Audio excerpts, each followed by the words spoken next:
उधर हाथरस आबरूरेजी मामले पर अभी हंगामा जारी है। हुकूमत और पुलिस की तफ्तीश की जा रही है। इस बीच तनकीदें की जा रही हुकूमत और पुलिस की। इस बीच यूपी के बलरामपुर में मुल्क की एक और बेटी की इज्तिमाई इस्मत रेजी की गई।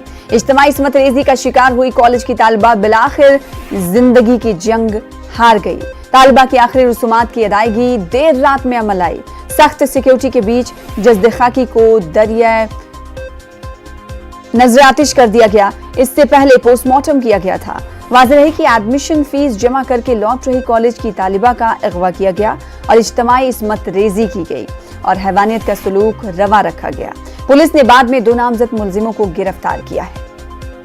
इसी मामले पर उत्तर प्रदेश में खवातीन के साथ हो रही जिनसी ज्यादतियों पर साबिक वजीर आला अखिलेश यादव ने ट्वीट किया है। इससे पहले हाथरस मामले पर भी अखिलेश यादव ने ट्वीट किया है और समाजवादी पार्टी सिर्फ ट्वीट तक ही, ऐसा महसूस होता है कि सिर्फ ट्वीट तक ही रह जाती है अपनी संवेदनाएं संजीदगी दिखाते हुए। एक बार फिर से साबिक वजीर आला अखिलेश यादव ने यूपी के बलरामपुर में हुई ज्यादती पर ट्वीट किया है। उन्होंने लिखा कि हाथरस के बाद बलरामपुर में इज्तिमाई आबरूरेजी का घिनौना जुर्म हुआ है।